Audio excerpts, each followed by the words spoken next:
Tech team ready. Team 4 ready.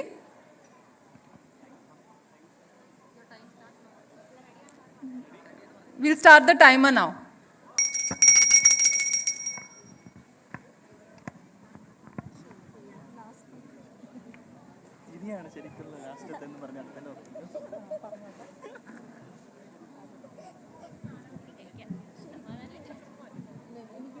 കത്തോലിക്ക തിരുസഭയിലെ 14 വിശുദ്ധ സഹായകരിൽ ഒരാളായ വിശുദ്ധ പാന്തലിയോൺ ഭിഷഗ്വരന്മാരുടെയും ആതുര ശുശ്രൂഷാ രംഗത്തുള്ളവരുടെയും കരയുന്ന കുഞ്ഞുങ്ങളുടെയും പ്രത്യേക മാധ്യസ്ഥനാണ്.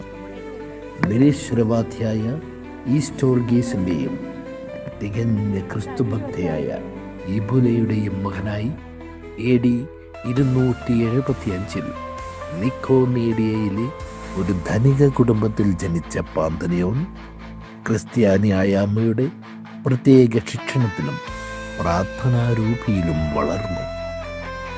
സമകാലീന സംഭവങ്ങളുമായി താരതമ്യം ചെയ്യുമ്പോൾ ഈ കാലഘട്ടത്തിൻ്റെ ശബ്ദസംബന്ധിയായ മൊബൈൽ ഫോണിൻ്റെ ദുരുപയോഗത്തിലൂടെ കുടുംബ ബന്ധങ്ങൾ ശിഥിലമാക്കുമ്പോൾ ജീവിത നിലവാരമുയർത്താനെന്ന ധാരണയിൽ പലിശയ്ക്ക് കടമെടുപ്പ് വഴി മനുഷ്യരുടെ സൂര്യജീവിതം നഷ്ടമാകുമ്പോൾ ലാഭക്കൊതിയോടെ സഹജീവികളെ ചൂഷണം ചെയ്യുന്നവരുടെ ചിലന്തി വലയിലകപ്പെടുന്ന സാധാരണക്കാരൻ്റെ അവസ്ഥ AD 275 ഇന്ന് 2024 തുടരുകയാണ്. സഹൃദയരെ, കാലിടറിയ ജീവിതം പശ്ചാത്താപത്തിലൂടെ തിരിച്ചു പിടിച്ച് എല്ലാ തെറ്റുകളെയും മറികടക്കുന്ന പ്രായശ്ചിത്തം ചെയ്ത കിഴക്കൻ രാജ്യങ്ങളിലെ മഹാനായ അത്ഭുത പ്രവർത്തകനായ ഒരു രക്തസാക്ഷിയുടെ ജീവിതം ഞങ്ങളിവിടെ അവതരിപ്പിക്കുന്നു. വിശുദ്ധ പാന്തലിയോൺ.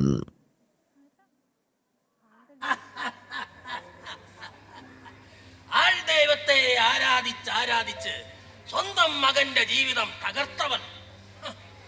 നിന്റെ ദൈവം നസറായനായ യേശു വിവാഹം കഴിച്ചിട്ടില്ലത്രേ. ആ മനുഷ്യന്റെ മാന്ത്രിക വിദ്യയിൽ ആകൃഷ്ടയായ നീ നമ്മുടെ ഏകപുത്രനെയും ആ വഴിക്ക് നടത്തി. ദൈവദോഷം പറയരുത്. ഓർമ്മ വെച്ച കാലം മുതലേ നിങ്ങൾ ശാസ്ത്രത്തിന്റെ പുറകെയാണെന്നാണ് വെപ്പ്. പക്ഷേ ഈ പ്രകൃതിയുടെ നിയന്താവ് സർവശക്തനായ യഹോവയുടെ പുത്രൻ യേശുവിനെയാണ് ഞാൻ ആരാധിക്കുന്നതും വണങ്ങുന്നതും. നിന്റെ ഭ്രാന്ത എന്നോട് പറയരുത്. എന്റെ പാരമ്പര്യം കാത്തു സംരക്ഷിക്കേണ്ട ഒരേ ഒരു പുത്രൻ പാന്തലിയോൺ വിശ്വാസം എന്ന കോപ്രായത്തിന്റെ പേരിൽ ബ്രഹ്മചാരിയായി ജീവിക്കുകയാണ്. അവന് പ്രായമേറി വരികയാണ്. അവന്റെ ജീവിതം അവൻ ഇഷ്ടമുള്ളതുപോലെ ജീവിക്കട്ടെ. യേശുനാഥനും അങ്ങനെ ആയിരുന്നല്ലോ. ഓ, നിന്റെ ഒരു യേശുനാഥൻ ഇതുപോലുള്ള എത്രയോ തട്ടിപ്പുകാർ ദൈവമാണെന്ന് പറഞ്ഞു വന്നിരിക്കുന്നു. അതിലൊരാൾ മാത്രമാണ് നിന്റെ ഈ യേശുനാഥൻ. പക്ഷെ അവരാരും മരിച്ചവരിൽ നിന്ന് ഉയർത്തിട്ടില്ല. യേശു ജീവിക്കുന്ന ദൈവമാണ്.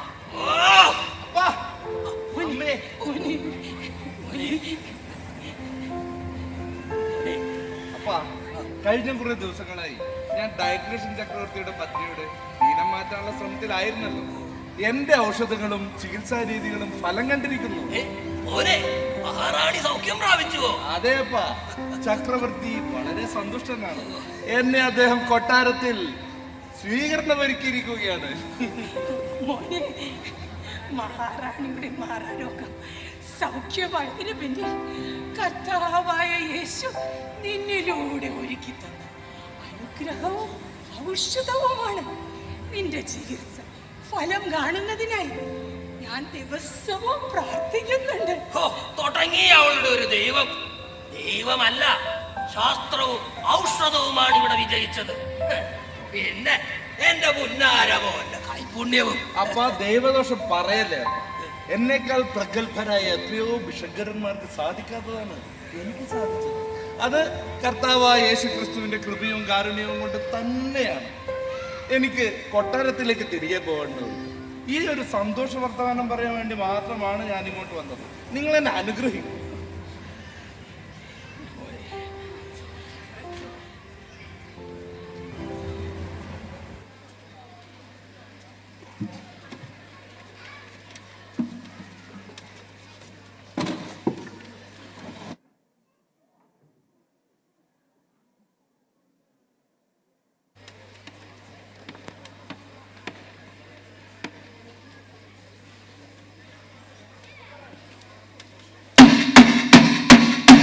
രാജാതിരാജൻ രാജഗംഭീരൻ ഡയക്ലീഷ്യൻ ചക്രവർത്തി എഴുന്നള്ളുന്നു.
പ്രമുഖരായ സഹപ്രവർത്തകരെ, ഗുരുക്കന്മാരെ, നാം ഇന്ന് ഏറെ സന്തുഷ്ടനാണ്, ആഹ്ലാദഭരിതനാണ്.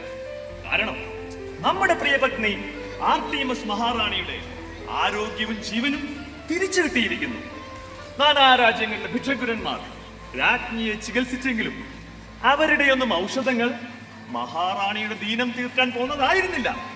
എന്നാൽ നമ്മുടെ ഉറ്റത്തോഴൻ മാക്സിമിയൻ രാജാവിന്റെ കൊട്ടാരം ഭിക്ഷകരൻ പാന്തലിയോണിന്റെ ഔഷധങ്ങൾ മഹാറാണിയിൽ ഫലം കണ്ടിരിക്കുന്നു. മഹാറാണി സാധാരണ ജീവിതത്തിലേക്ക് തിരിച്ചു വന്നിരിക്കുന്നു. ആരെവിടെ? സകല മര്യാദകളോടും കൂടെ പാന്തലിയോണിനെ ഈ രാജസദസ്സിലേക്ക് ആനയിച്ചു കൊണ്ടുവരൂ. ഉത്തരം.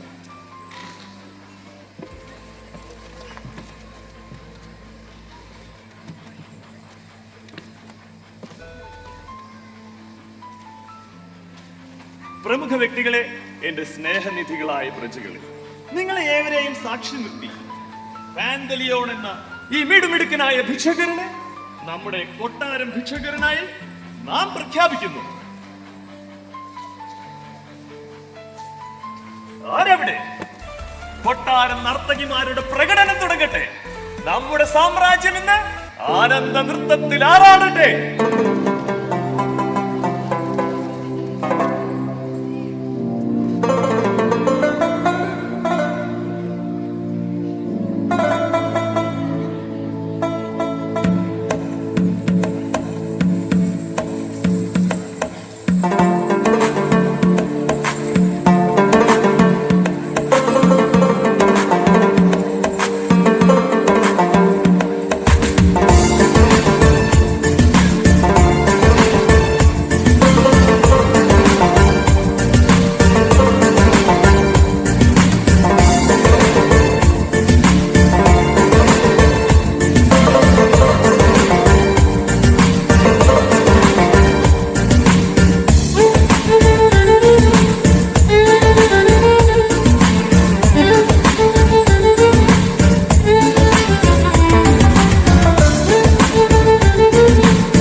ഡയക്ലേഷ്യൻ ചക്രവർത്തി ഇടാൻ വാഴട്ടെ. വരിക വരിക സർവ്വ സൈന്യാധിപൻ കൊർണേലിയസ്, എങ്ങനെയായിരുന്നു നമ്മുടെ സാമ്രാജ്യത്തിലെ നിങ്ങളുടെ പര്യടനം? മഹാരാജൻ, അങ്ങനെ വരമേൽപ്പിച്ച ദൗത്യം തുടർന്നുകൊണ്ടേയിരിക്കുന്നു. ഇനിയുടെ സാമ്രാജ്യാതിർത്തിക്കുള്ളിൽ 30,000-ഓളം വരുന്ന ക്രിസ്ത്യാനികളെ നമ്മുടെ സൈന്യം കൊന്നൊടുക്കി കഴിഞ്ഞിരിക്കുന്നു. കണ്ണിൽ കണ്ട ക്രിസ്തീയ ദേവാലയങ്ങൾ അടച്ചു പൂട്ടുകയും ഇരുവഴുത്തുകൾ കത്തിച്ച് ചാമ്പലാക്കുകയും ചെയ്തു. അനുസരണ ലേശമില്ലാത്ത കൂട്ടങ്ങളാണ്. ഇന്ന് തന്നെ 300-നടുത്ത് ക്രിസ്ത്യാനികളെ നമ്മുടെ സൈന്യം ഈ ഭൂമുഖത്തുനിന്ന് തുടച്ചു മാറ്റിയിട്ട് പോകും. ഭേഷ്, ഭലേ ഭേഷ്. പാന്തലിയോൺ, മനുഷ്യ മനസ്സിൽ വിഷം വിതയ്ക്കുന്ന ക്രിസ്ത്യാനികൾക്ക് നമ്മുടെ സാമ്രാജ്യത്തിൽ ചികിത്സ നിഷിദ്ധമാണ്. ഇവറ്റകൾ ചികിത്സ കിട്ടാതെ നരകിച്ചു മരിക്കുന്നുവെന്ന് ഉറപ്പുവരുത്തേണ്ട കർത്തവ്യം പാന്തലിയോൺ നിങ്ങളുടേതാണ്. നിങ്ങളെ നാം വിശ്വസിക്കുന്നു.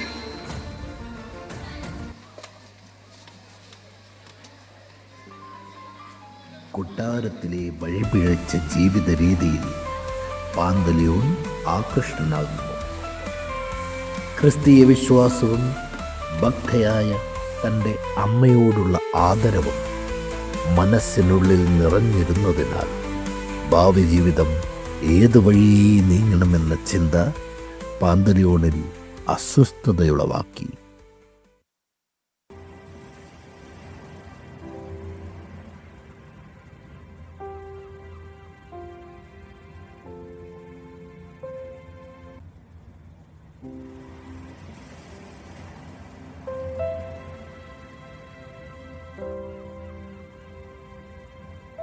ഫെലിക്സ് വന്നില്ലേ?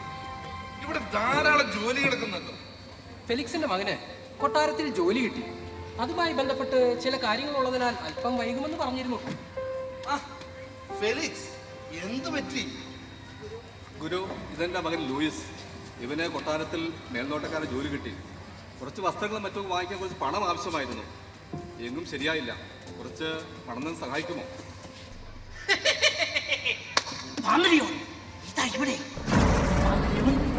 നിന്റെ കീഴിൽ ജോലി നോക്കുന്ന ഫെലിക്സിനും മകൻ ലൂയിസിനും ദൂർത്തടിക്കാൻ പാന്തലിയോന്റെ പണം കൊള്ളാം.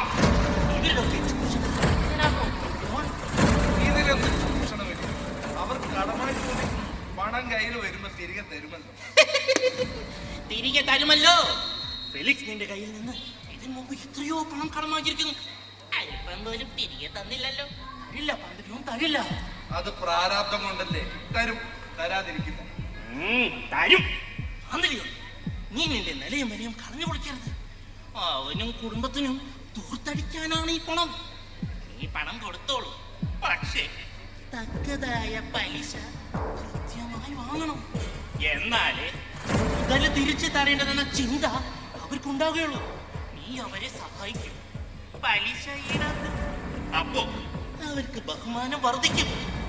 എനിക്ക് ധാരാളം സ്വത്തുവകകളുണ്ടല്ലോ, പിന്നെ എന്തിനാണ് ഈ പലിശ? നിനക്കുള്ള സ്വത്തുവകകൾ നിനക്ക് ജീവിതം ആസ്വദിക്കാനുള്ളതാണ്, അല്ലാതെ നിന്നെ ചൂഷണം ചെയ്യുന്നവർക്കുള്ളതല്ല. നീ സ്വയമേ സമ്പാദിക്കൂ, അത് വർദ്ധിപ്പിക്കൂ. പാന്തലിയോൻ, ഒരേ ഒരു ജീവിതം, അത് ആസ്വദിക്കാനുള്ളതാണ്. അതിന് പണം ധാരാളം ആവശ്യമുണ്ട്. പണം സമ്പാദിക്കൂ, ജീവിതം ആസ്വദിക്കൂ. ജീവിതം ആസ്വദിക്കൂ.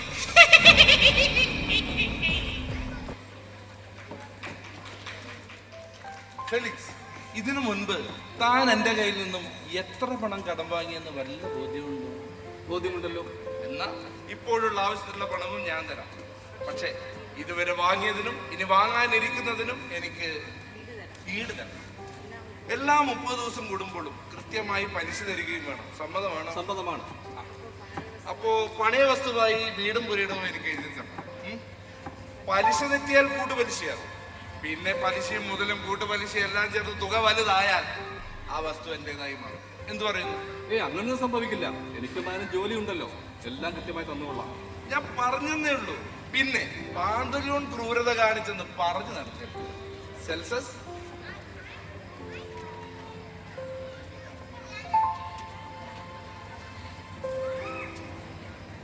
സന്തോഷമായല്ലോ. പലിശ കൃത്യമായി തരണം. സെൽസസ്, കണക്ക് വെച്ചു.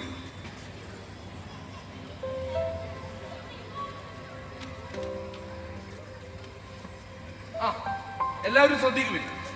നമ്മൾ ഇന്നു മുതൽ സൗജന്യ ചികിത്സ നിർത്തി ചികിത്സക്ക് പണം വാങ്ങുകയാണ്. അമലിയൻ, പുറത്ത് വരി നിൽക്കുന്നവരോട് പണം കയ്യിലില്ലാത്തവരോടൊക്കെ തിരികെ പോയി കളണം. അത് പിന്നെ ഗുരു, അങ്ങേ വിശ്വസിച്ചാണല്ലോ അവരൊക്കെ വന്നിരിക്കുന്നത്. ഇപ്പോൾ അങ്ങനെ പറഞ്ഞാൽ അമലിയൻ പറഞ്ഞതനുസരിക്ക്. ഔഷധവും മറ്റും വെറുതെ കിട്ടുന്നതല്ല. പിന്നെ നിങ്ങൾക്കൊക്കെ ഞാൻ ശമ്പളം കൃത്യമായി തരുന്നുണ്ടല്ലോ അല്ലേ? എന്റെ കുടുംബ സ്വത്ത് വല്ലവനും വേണ്ടി കളഞ്ഞു കുടിക്കുന്നത് ഞാൻ അങ്ങ് നിർത്തി. ഗുരു,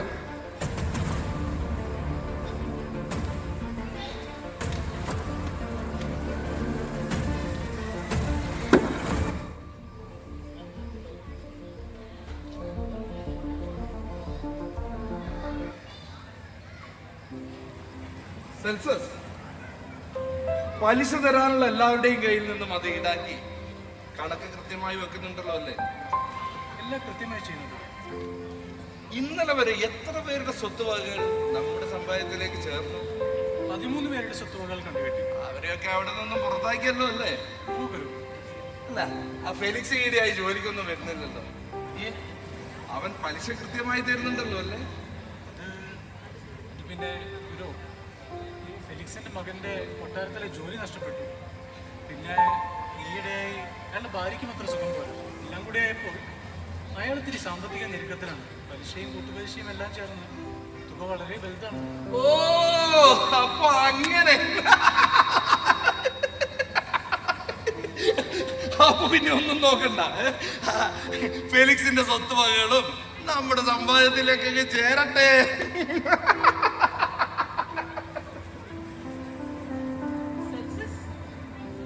ആരിത് ലൂസിയോ?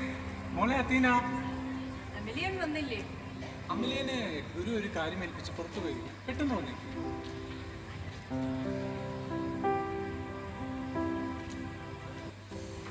ആ ഗുരു, ഇതെന്റെ ഭാര്യ ലൂസിയ, മകൾ അദീന. ഗുരു, അത്യാവശ്യമായി ഒന്ന് ചന്തയിലേക്ക് പോകേണ്ടതുണ്ടായിരുന്നു. എന്നാൽ ഞങ്ങൾ പോയിക്കോട്ടെ? ശരി, പോയിക്കോളൂ. ഗുരു വാങ്ങോ.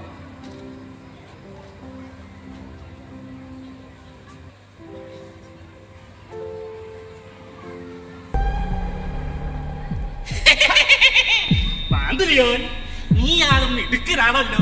ഞാൻ അന്നേ പറഞ്ഞില്ലേ, ജീവിതം ഒന്നേ ഉള്ളൂ, ആസ്വദിക്കാനുള്ളതാണെന്ന്. പക്ഷെ അവൾക്ക് ഭർത്താവും മകളും. പക്ഷെ എന്ത് കാര്യം, അവൾക്ക് എന്നോടാണല്ലോ ഇഷ്ടം. അമലിയൻ എന്റെ വിശ്വസ്ത സഹപ്രവർത്തകൻ.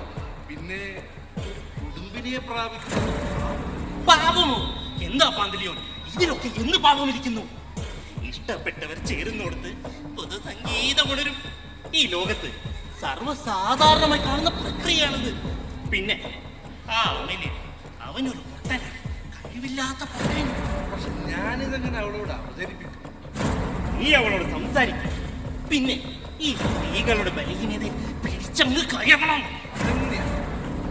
അവൾ പാചകം ചെയ്യുന്ന ഭക്ഷണം ധീരമാണെന്നും മറ്റാർക്കും ഇത്രയും നന്നായി പാചകം ചെയ്യാൻ കഴിയില്ലെന്ന് പറഞ്ഞ് അവളെ അങ്ങ് പുകഴ്ത്തണം. വേറെ എന്തെങ്കിലും? അവളുടെ സൗന്ദര്യം നന്നായി വർണ്ണിക്കും. അവള് വീണിരിക്കും. സൗന്ദര്യത്തെ പുകഴ്ത്തിയാൽ ഇല്ലാത്ത സ്ത്രീകളുണ്ടോ?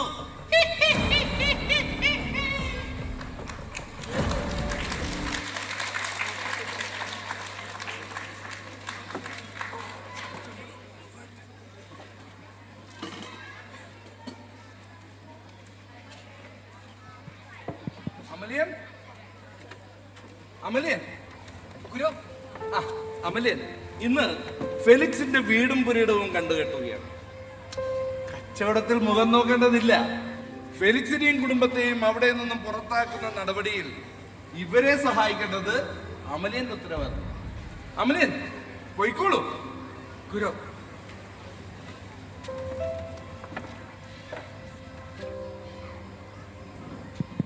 ലൂസിയ, ലൂസിയ, അതെന്താ അവരോടൊപ്പം പോകാതെ അവിടെ തന്നെ നിന്ന് കളഞ്ഞത്? സത്യത്തിൽ ഞാൻ നിന്നെ കാണാനും സംസാരിക്കാനുമാ ഇവിടെ വന്നത്. അല്ല, മകള് തൊട്ടുണ്ടോ? ഇല്ല, അവൾ കുട്ടികളോടൊപ്പം കളിക്കാൻ പോയിരിക്കുകയാണ്. വരാൻ വൈകും. അപ്പൊ ഞാൻ കൃത്യസമയത്താണ് എത്തിയതല്ലേ? അതെന്താ അങ്ങനെ പറഞ്ഞത്? അല്ല, ഞാൻ കണ്ടതിൽ വെച്ച് ഏറ്റവും സുന്ദരിയായ സ്ത്രീയാണ്. ഓ, സുന്ദരി പോലും. ഞാനൊരു സത്യം പറഞ്ഞതാണ്. എന്താ സത്യം പറയുന്നത് ഇഷ്ടമല്ലെന്നുണ്ടോ?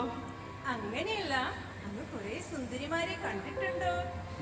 സൗന്ദര്യത്തെ ആസ്വദിക്കുന്ന കണ്ണുകളാണ് എൻ്റെ. അതാ പറഞ്ഞത്, ഞാൻ കണ്ടതിൽ വെച്ച് ഏറ്റവും സുന്ദരി നീ തന്നെ. എന്താ ഈ സൗന്ദര്യത്തിന്റെ രഹസ്യം? ഓ, ഇതിൽ രഹസ്യമൊന്നും ഇല്ലെന്നേ. ഇത് പാരമ്പര്യമായി കിട്ടിയതാ. എന്റെ അമ്മയും സുന്ദരിയായിരുന്നു. ഓ, പാരമ്പര്യം. അതാ സൗന്ദര്യത്തിന്റെ രഹസ്യം. ആ സൗന്ദര്യം നുകരാൻ ഞാൻ ആഗ്രഹിക്കുന്നു. ഇപ്പോഴോ? അമിലിയൻ വന്നാലോ? അമിലിയൻ പെട്ടെന്നൊന്നും വരില്ലെന്നേ. അവൻ വരാൻ അല്പം വൈകും. എന്നാലും എനിക്കൊരു പേടി. എന്തിന്? ഇതൊക്കെ സർവ്വസാധാരണമല്ലേ? അതെ, ഞാൻ അങ്ങോട്ട് വരികയാണ്. ഞാനിതാ വന്നു.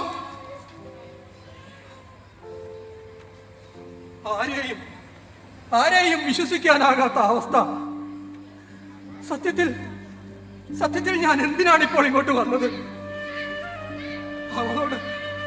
അവളോട് മകളെയും കൂട്ടി ചന്തയിലേക്ക് പോകാൻ പറയാം. ആരാണോ?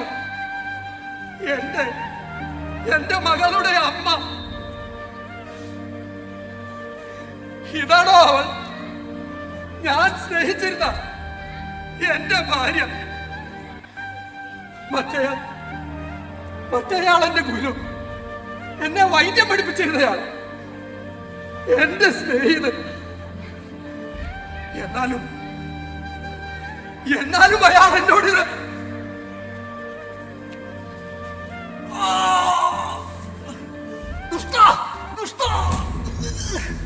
എന്നാലും ഈ ചതി എന്നോട് വേണമായിരുന്നു. ലൂസിയ, ഈ വഞ്ചന എനിക്ക് സഹിക്കാവുന്നതിലും അപ്പുറമാണ്. പക്ഷെ നിന്നെ ഞാൻ കുറ്റപ്പെടുത്തുന്നില്ല. എങ്കിലും നീ മനസ്സിലാക്കിയിരുന്ന എന്റെ കുറവുകൾ നിനക്ക് എന്നോട് തുറന്നു പറയാമായിരുന്നു.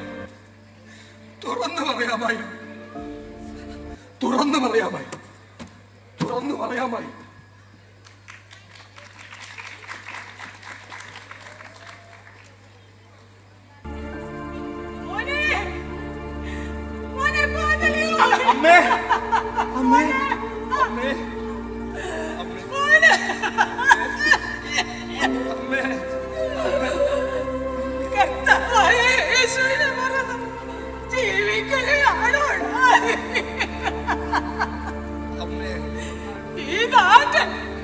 ഒരാൾക്ക് പോലെ നിന്നെ പറ്റി നല്ലതൊന്നും പറയാനില്ല.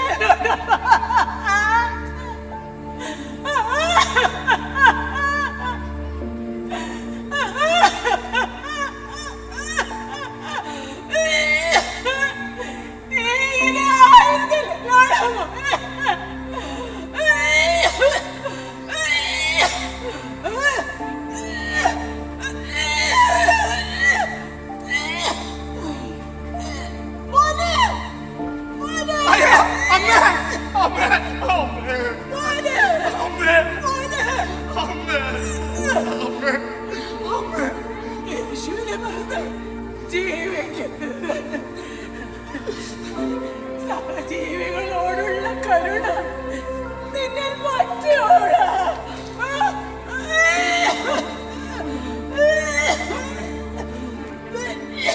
പാടില്ല ബാന്തലിയോൾ, പാടില്ല.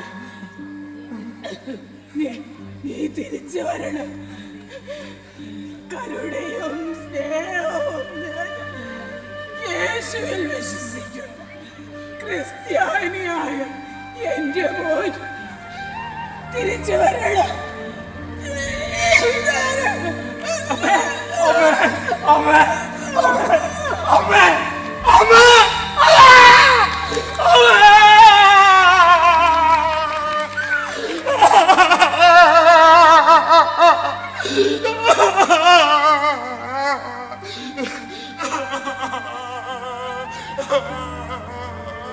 Ah!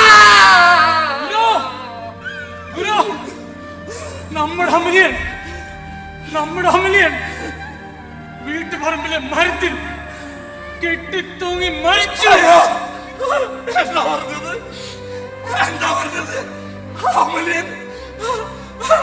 അമലിയൻ മരിച്ചതോ?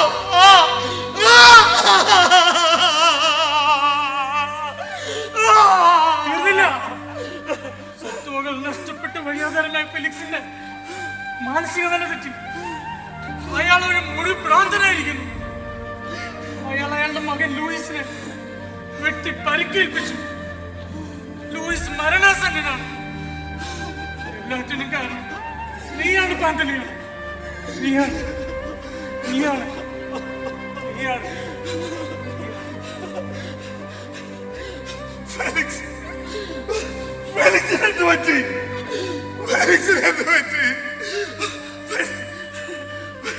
അയ്യോ, ഞാനാണോ കാരണം?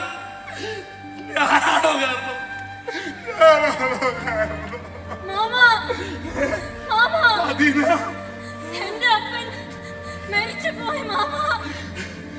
എന്റെ അമ്മ എങ്ങോട്ടോ പോയി മാമ. ഞാൻ അനാഥയാണ് മാമ. ഞാൻ അനാഥയായ മാമ.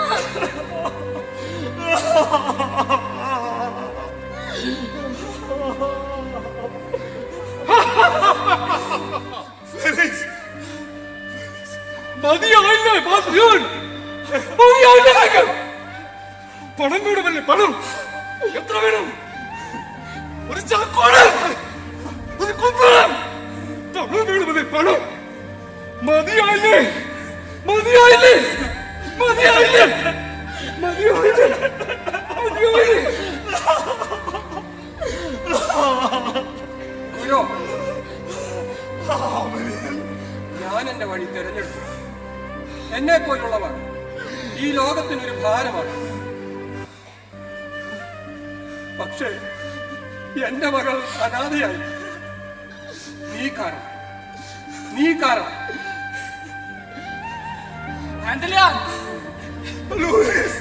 കണ്ടല്ലേ എന്റെ അവസ്ഥ? എന്റെ അപ്പന്റെ പൊണ്ണുപോലെ എന്നിട്ട് ആ അപ്പനാണ് എന്നെ വെട്ടി പരിക്കേൽപ്പിച്ചത്.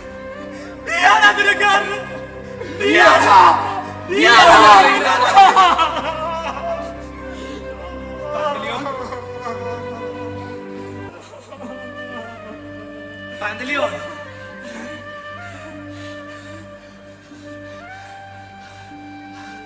അന്ന് എനിക്കറിയാം, പക്ഷേ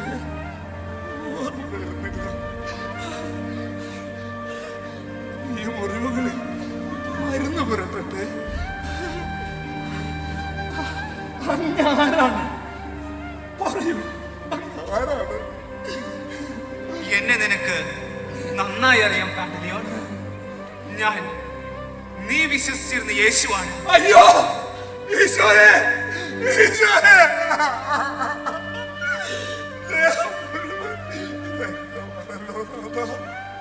ഇവരെ ഓരോരുത്തരെയും നീ പീഡിപ്പിച്ചപ്പോൾ മുറിവുകൾ ഉണ്ടായത് എന്റെ ഈ ദേഹത്താണ്. ഔഷധത്താൽ ഉണങ്ങാത്ത മുറിവുകളാണിവ. അയ്യോ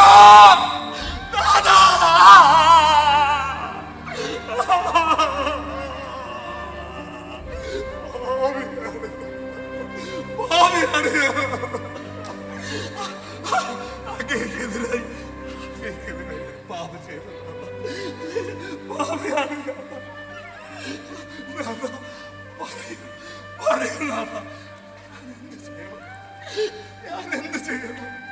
നിന്റെ പശ്ചാത്താപം എന്റെ ഉള്ളിലെ വേദനകൾ ശമിപ്പിക്കുന്നു. എന്നാൽ ഈ മുറിവുകൾ ഉണങ്ങണമെങ്കിൽ നീ പ്രായശ്ചിത്തം ചെയ്യണം. പ്രായശ്ചിത്തമാണ് ഇതിന് പരിഹാരം. പ്രായശ്ചിത്തമാണ് ഇതിന് പരിഹാരം. പ്രായശ്ചിത്തമാണ് ഇതിന് പരിഹാരം.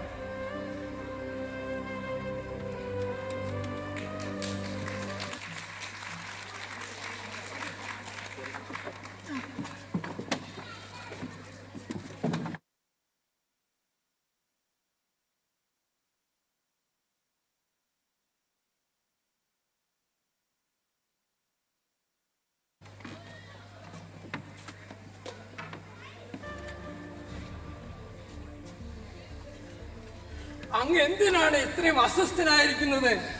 ഈ ക്രിസ്ത്യാനികളെ വകവരുത്തുന്നതും അവരുടെ സ്വത്തുക്കൾ നശിപ്പിക്കുന്നതും ഇത് ആദ്യമായിട്ടൊന്നും അല്ലല്ലോ. ആ പാന്തല്യോണിനെ വധശിക്ഷയ്ക്ക് വിധിച്ചല്ലോ. എന്തൊക്കെയാണ് അവൻ ഈ രാജ്യത്ത് കാട്ടിക്കൂട്ടിയത്? വിഷുക്കരൻ എന്ന നിലയിൽ പ്രശസ്തിയിലേക്ക് ഉയർന്ന പാന്തലിയോൺ അവന്റെ അമ്മയുടെ മരണശേഷം ക്രിസ്തുമത പ്രചാരകനായി പരിണമിച്ചു. മഹാരാജൻ അവൻ യേശുവിന്റെ നാമം ഉച്ചരിച്ചുകൊണ്ട് ജന്മനാന്തനായി ഒരുവനെ സുഖപ്പെടുത്തി. ഒതുതിന് മധ്യേ ആയിരുന്നു അവന്റെ ആ മാന്ത്രിക വിദ്യ. അതിന് സാക്ഷികളായ പലരും ഇന്ന് ക്രിസ്ത്യാനികളായി മാറി. ക്രിസ്തുവാണ് യഥാർത്ഥ വൈദ്യൻ എന്നാണ് അവരുടെ മുദ്രാവാക്യം. നിരീശ്വരവാദിയായി അവന്റെ അപ്പൻ പോലും ക്രിസ്ത്യാനിയായ ശേഷമാണ് മരണമടഞ്ഞത്. ആ മനുഷ്യന്റെ സ്വത്തുവകകൾ മുഴുവനും ദരിദ്രർക്കും അനാഥർക്കും ഈ പാന്തലിയോൺ വീതിച്ചു നൽകി. യേശു ക്രിസ്തു പഠിപ്പിച്ച സ്നേഹത്തിന്റെയും പങ്കുവെക്കലിന്റെയും യഥാർത്ഥ മാതൃക കാണിക്കുകയാണ് താൻ എന്നാണ് അവന്റെ പക്ഷം. പ്രഭു, നമ്മുടെ സാമ്രാജ്യം മുഴുവൻ ഈ യേശുവിന്റെയും പാന്തലിയോന്റെയും നാമം ശക്തമായി അലയടിക്കുകയാണ്. ഇനിയും ധാരാളം.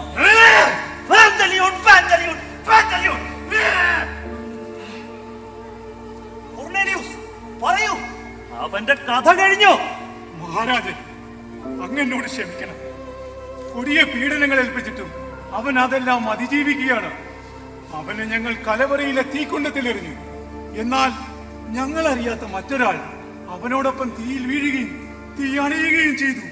പാന്തലിയോണിന് ഒന്നും സംഭവിച്ചില്ല. മറ്റൊരാൾ? ആരാണവൻ? അവനെ ഞങ്ങൾക്ക് കാണാൻ കഴിഞ്ഞില്ല. പക്ഷേ അവൻ പറയുന്നത് അത് അവന്റെ യേശുവാണ്. പിന്നീട് ഞങ്ങൾ അവനെ ഒരു വലിയ കല്ലിൽ കെട്ടിവരിഞ്ഞ കടലിലേക്ക് എറിഞ്ഞു. എന്നാൽ കല്ല് കടലിൽ കാണില്ല. അവൻ കല്ലിന് മുകളിൽ ഒന്നും സംഭവിക്കാതെ അങ്ങനെ കിടന്നു. എന്തൊക്കെയാണിത്? അവനെ ഞങ്ങൾ വന്യമൃഗങ്ങളുടെ നടുവിലേക്ക് വലിച്ചെറിഞ്ഞു. എന്നാൽ വന്യമൃഗങ്ങളൊക്കെയും അവന്റെ അനുഗ്രഹത്തിനായി വരി വരിയായി നിൽക്കുകയായിരുന്നു.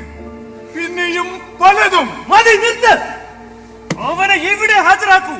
അവൻ എന്ത് ചെയ്യണമെന്ന് ഞാൻ പറയാം.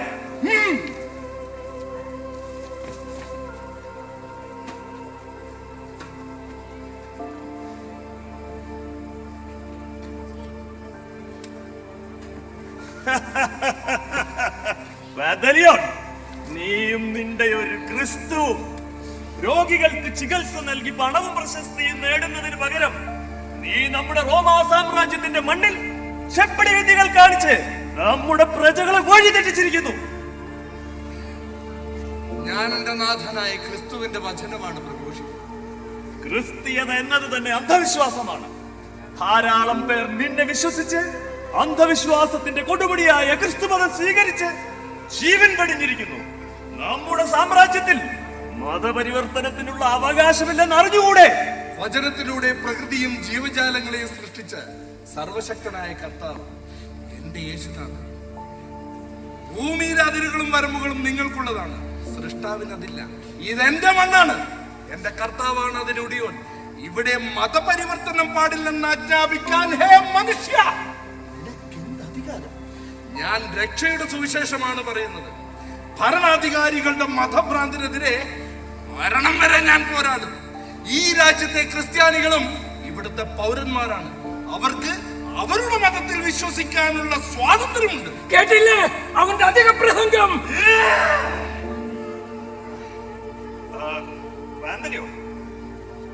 ഞാൻ നിനക്കൊരു അവസരം തരാം.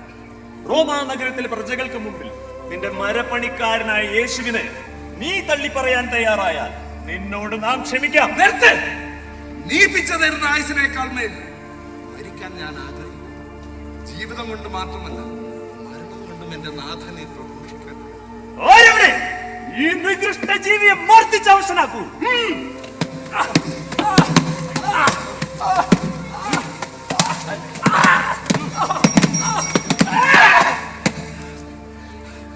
ദൈവജനത്തിനെതിരെ സകല ദുഷ്ടതകളും പ്രവർത്തിക്കുന്ന ഡയക്ലീഷ്യൻ, നീയും നിന്റെ കിങ്കരന്മാരും കരങ്ങളിൽ നിന്ന് രക്ഷപ്പെടില്ല.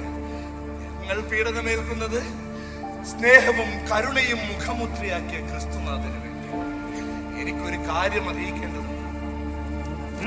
എന്താണത്? മുറിവേറ്റ അനേകരുടെ മുറിവുണക്കിയ വിഷഗ്വരനാണ് ഞാൻ. ഇവിടുത്തെ ഒരു പീഡനമുറിയും എന്നെ തളർത്താൻ പോകുന്നതല്ല. അതുകൊണ്ട് ഒറ്റ വെട്ടി നിന്റെ തലയറുത്തന്നെ ഇല്ലാതാക്കണം. പാന്തലിയോൺ, കൊള്ളാം നിന്റെ ആഗ്രഹം. നിനക്ക് വേദന അറിയാതെ മരിക്കണമല്ലേ? കൊർണേലിയൂസ്, ഇവനെ മർദ്ദിച്ചവശനാക്കി അവന്റെ ആഗ്രഹം പോലെ ഒറ്റ വെട്ടിന് കഥ കഴിക്കൂ.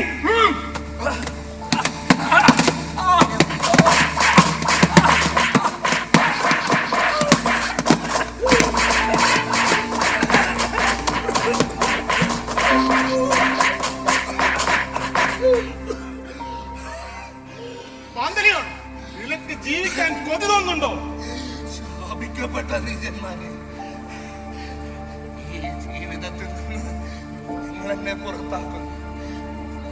പ്രപഞ്ചത്തിന്റെ അധിപൻ നീയും എന്നെ പോലെ പീഡനമേറ്റ് മരിച്ചവരെയും അനശ്വരമായ നവജീവിതത്തിലേക്ക് ഉയർന്നു.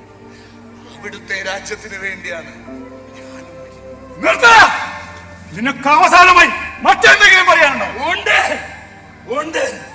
സഹോദരരെ, വിശ്വാസികളെ, യുവാക്കളെ, ഇത് നിങ്ങളുടെയും മണ്ണാണ്, രാജ്യമാണ്. ഏത് മതത്തിൽ ജീവിക്കണമെന്ന് തീരുമാനിക്കേണ്ടത് ഭരണാധികാരികളല്ല, നാം ഓരോരുത്തരുമാണ്. നിത്യജീവൻ പ്രാപിക്കാൻ നിങ്ങൾ ക്രിസ്തുവിൽ വിശ്വസിക്കുവിൻ. അവിടുത്തെ പാത പിന്തുടർന്ന് ക്രിസ്ത്യാനികളായി ജീവിക്കുവിൻ, ക്രിസ്തു വിശ്വാസികളായി മാറുവിൻ.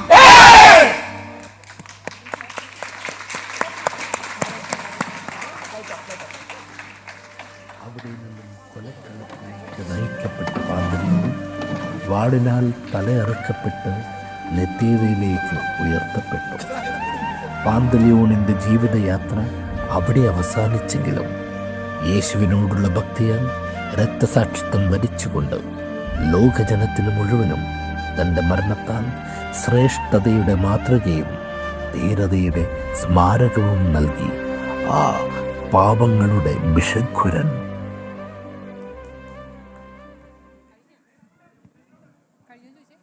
സ്റ്റേജ് ക്ലിയർ ആണോ?